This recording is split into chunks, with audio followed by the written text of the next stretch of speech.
I'll be honest, I only know him from the song "Hold Me Closer, Tony Danza," and that song was stuck in all of our heads for months. Thank you so much for taking the time to talk with me today. This movie is so much fun. I had an absolute blast watching it, and I was like, I can't wait to watch this again. It was seriously, it was so much fun. But one of my favorite things about it is that there's that, I don't want to say positive all the time, but there's sometimes a positive female friendship on screen for the most part. Some words are thrown around that are not very nice at times, but I love seeing, that, because I feel like we don't get a lot of like positive female friendships on screen. So for both of you, you just want to talk about like the importance of bringing that to the screen. Yeah.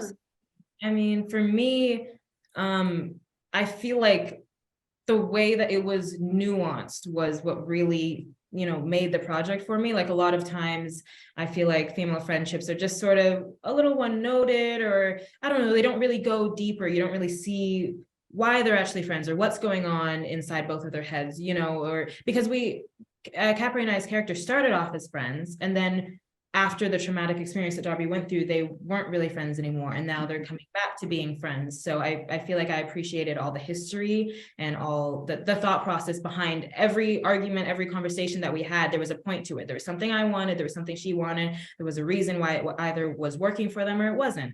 And I just appreciated that it was intentional.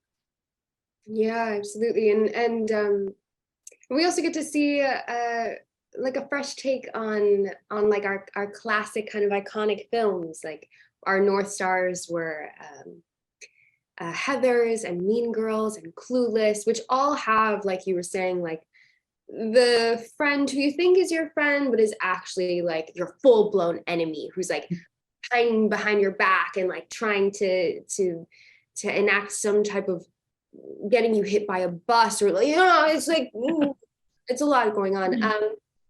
But truly what happens between our characters is just kind of distance and miscommunication.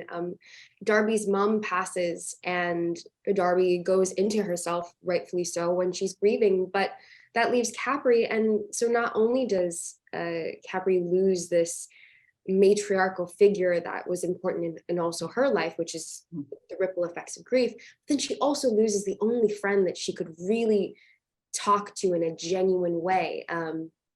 So it's fun to put that in a high school space, because grief affects us all, and I think it's a really lovely way to play with humor, but to touch upon a sensitive subject.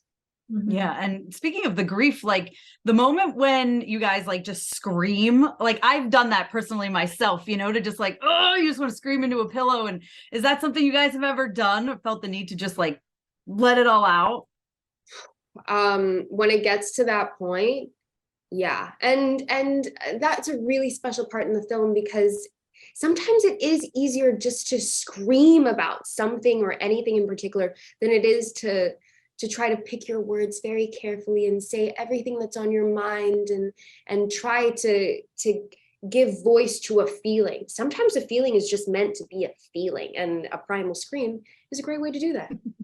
Absolutely. And it was another way in the movie that we saw that they really needed each other. Like they did, as different as they are at the beginning, they both are closed off. They both crave acceptance, and they needed each other, even though they were pushing against that at first. They really did need each other in order to find that acceptance and to be able to grow from some of the things that they've been through, and to help Capri pass on. Mm-hmm. And then, so I'd love to know, what would you do in real life if like all of a sudden you started seeing dead people? Like I would personally think I would freak out. I would definitely flip, because I don't watch horror movies. I don't do any of that stuff. So it would be extremely jarring, and I wouldn't be here for it. I don't even know if I could be in the dark or be in a room alone at that point. But honestly, if the ghosts are like Tony Danza, then I'll be okay. Yeah. I think I would end up adapting to it pretty well. Yeah, I'd lean in. I totally lean in. I'd get like 3 or 4 extra cats. I'd just start wearing like absolutely weird, eclectic clothing. I just talk to the air, even if there were no ghosts around. I'd just be more encouraged to talk to myself. I love talking to myself. Right? It's so fun. It's so great. Yeah. I love it. So you mentioned Tony Danza though, like what was he like? Because he seems like he's like genuinely the nicest, most amazing person. He really is. He's everything you expect. He is so multi-talented. He was just talking about, you know, how he's doing these like charity galas and just he's just so worldly. He has so many experiences and stories to tell. Not to mention he's just plain fun. Like we did a lot of tap dancing on the side, and you know, yeah, we actually did play a bit of chess, and he played the ukulele. Like it's just a very fun person. And him and Wayne Knight definitely went into their characters and found deeper character traits to bring to the table, and it really showed through. So yeah, they're awesome. And then you got to work with them a little bit too. Yeah. I did. I got like a couple scenes in. I thought it was just really funny also to see those two talking to each other. So like, and Tony, I'll be honest, I only know him from the song "Hold Me Closer, Tony Danza." And that song was stuck in all of our heads for months. But it was just fun to see them like talking to each other on set, because Tony, with his like New York accent, he's getting into like a whole story. And then like they'll be like, okay, rolling. He's still in the middle of telling his story, and no one's gonna tell him no because he's Tony Danza. And I was like, iconic man. Oh, I love that so much. So I feel like there's a lot of messages in here, like you guys kind of talked about grief earlier and the friendship, but what do you hope, I guess, overall people take away from the film? Because I feel like they could learn so much from it and have fun while watching it. Mm-hmm. I mean, there's so much to learn.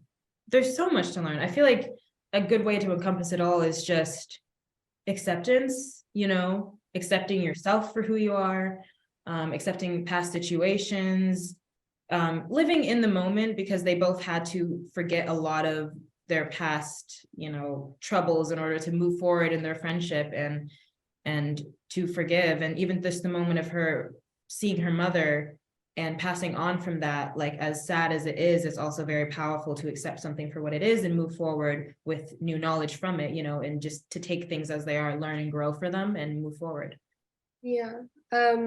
I would say that what I hope people or audiences take away from the film is that we will all lose people in our lifetime, and to carry that burden alone is just too much for one person to bear. And oftentimes talking to a friend or a family member, we see a really beautiful relationship between Darby and her dad, who's played by Derek Luke. He's so emotionally open and ready for whenever Darby is ready to talk about her mom and her mom's passing. So just, I think we portray a great model for what different kinds of grief can look like. Like when Capri first passes and Darby is asked, like, "Are you okay?" She just laughs. She's like, just the absurdity of it all. And yeah, and leaning on your friends and chosen family is one of the best ways to get through it. Oh, I love it. I love it. Thank you guys so much. That's my time, but I really, really appreciate you taking the time to talk with me, and congratulations on the movie. It's so much fun. And Auli'i, congratulations on your Critics' Choice recognition for Crush. I loved that movie as well. So Appreciate it. Thank you so much. It was great to meet you. Thank you. Thank you guys so much. Thank you so much to all my monetary supporters, my members, and my Patreons. Love you guys.